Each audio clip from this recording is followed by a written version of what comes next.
পেহেলগাঁওয়ে 22 April সেই ভয়ঙ্কর ছবি, অর্থাৎ গণহত্যার ছবি, যেভাবে জঙ্গিরা নিধন চালায়, হিন্দুদের একেবারে বেছে বেছে পর্যটকদের হত্যা করে। আর তারপর আপনাদের জানিয়ে রাখি, সেই হত্যার ক্ষেত্রে যে অত্যাধুনিক ডিভাইস ব্যবহার করেছিল জঙ্গিরা, সেই খবর সামনে আসছে। অত্যাধুনিক ডিভাইস উদ্ধার হয়েছে কিস্তোয়ারে জঙ্গিদের ডেরা থেকে। অত্যাধুনিক আলট্রা কমিউনিকেশন সিস্টেম, আর এই কমিউনিকেশন সিস্টেমের মাধ্যমেই জঙ্গিরা যোগাযোগ রাখছিল নিজেদের মধ্যে। বাহিনীর চোখে ধুলো দিতে আলট্রা কমিউনিকেশন সিস্টেম ব্যবহার করে জঙ্গিরা। খবর সূত্রে কথা বলবো, আমাদের সঙ্গে সিচুয়েশন রুম থেকে রয়েছেন আমাদের প্রতিনিধি রাজস্বী দত্তগুপ্ত। রাজস্বী, তো ভয়ঙ্কর খবর, যে তথ্য হাতে এসেছে, মানে এই সিস্টেমের মাধ্যমে নিজেদের মধ্যে এরা খবরাখবর এবং সমস্ত কিছু সরবরাহ করত এবং তারপর তারা হামলা চালায়, কিছুই জানতে পারলো না তদন্তকারীরা। একদমই তাই, গোয়েন্দাদের নজর এড়িয়ে নিজস্ব বেতার তরঙ্গের মাধ্যমে যোগাযোগ রক্ষাকারী এই আলট্রা ডিভাইস এরা ব্যবহার করেছিল। এখন সেটা জানা যাচ্ছে সেই তাদের ফেলে যাওয়া সরঞ্জাম যন্ত্রাংশ উদ্ধারের পর, যে এরা এই বেতার তরঙ্গের মধ্যে দিয়ে নিজেদের কাছে সেই ডিভাইসগুলো ছিল এবং সেগুলোর মাধ্যমে নিজেদের মধ্যে যোগাযোগ রক্ষা করেছে, সাংকেতিক ভাষায় কথোপকথন চালিয়েছে। সেই কারণে গোয়েন্দাদের এই ধরনের জায়গায় কাশ্মীর উপত্যকা জুড়ে বিভিন্ন সন্দেহভাজনদের ফোনে আড়ি পাতা থাকে, গতিবিধি নজরে রাখার জন্য ইন্টারসেপশন থাকে। কিন্তু কোথাও এই পেহেলগাঁও অ্যাটাকের আগে পরে, অর্থাৎ কিভাবে জঙ্গিরা আসছে, এই প্ল্যান করছে, অ্যাটাক করে চলে যাচ্ছে, এই কোনো সংক্রান্ত খবরাখবর কিন্তু ধরা পড়েনি। সেই কারণেই আজ 12 দিন কেটে যাওয়ার পরেও এই জঙ্গিদের ধরা সম্ভব হয়নি এবং তারা আদৌ কাশ্মীর ভ্যালিতে এখন আছেন কিনা সেটাই হচ্ছে সন্দেহের ব্যাপার। কিন্তু এরা কিভাবে তাহলে নিজেদের মধ্যে কমিউনিকেশন করলো, এটা খোঁজ করছিলেন গোয়েন্দারা।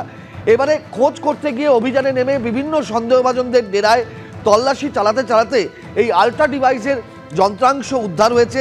এটা অনেক সময় চায়না মেড দেখা যায়। এই আলট্রা ডিভাইস দিয়ে কমিউনিকেশনের একটা সিস্টেম, যেমন ওয়াকি টকিতে কথা হয় বেতার তরঙ্গে, তেমনই এটা একটা সিস্টেম।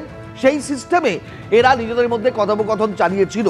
এখন দেখার বিষয়, এই সরঞ্জাম উদ্ধার হওয়ার পরে কিভাবে গোয়েন্দারা ইন্টারসেপ্ট করে রিট্রিভ করতে পারেন কিনা কোনো তথ্য, যে কি কথোপকথন হয়েছে, কাদের মধ্যে এই কথোপকথন হয়েছে, কাদের কাছে এই ডিভাইস ছিল।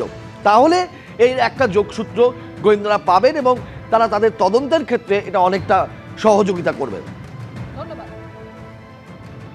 একেবারে এই অত্যাধুনিক সিস্টেমের ব্যাপারে খোঁজ কেন গোয়েন্দারা পেল না, সেই বিষয়টিও বড় প্রশ্ন হয়ে সামনে এসে দাঁড়িয়েছে। একদিকে পাকিস্তানকে প্রত্যাঘাতে প্রস্তুতি চলছে, অন্যদিকে শক্তি বাড়াচ্ছে ভারতের সেনা।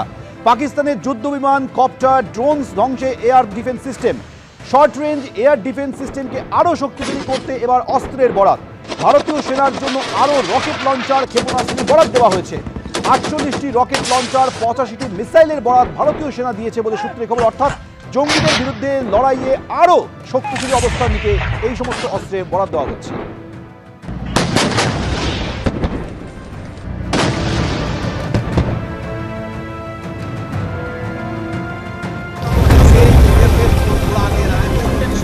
আর পেহেলগাঁও হামলার পর থেকে ভারত লাগাতার তাদের যুদ্ধ প্রস্তুতি চালিয়ে যাচ্ছে। স্থলে, জলে, স্থলে, অন্তরিক্ষে সর্বত্র ভারতীয় সেনা তাদের কর্তৃত্ব প্রমাণ করছে। একদিকে যেমন রাজস্থানে মহড়া দেখাচ্ছে, অন্যদিকে মিরাজ, রাফাল, জাগুয়ারের শক্তি প্রদর্শন করছে ভারতীয় বায়ুবাহিনী। অন্যদিকে সমুদ্রেও একের পর এক মিসাইলের পরীক্ষা করছে নৌসেনা। অর্থাৎ জলে, স্থলে, অন্তরিক্ষে ভারতীয় সেনা তাদের শক্তি প্রদর্শন লাগাতার করে চলেছে।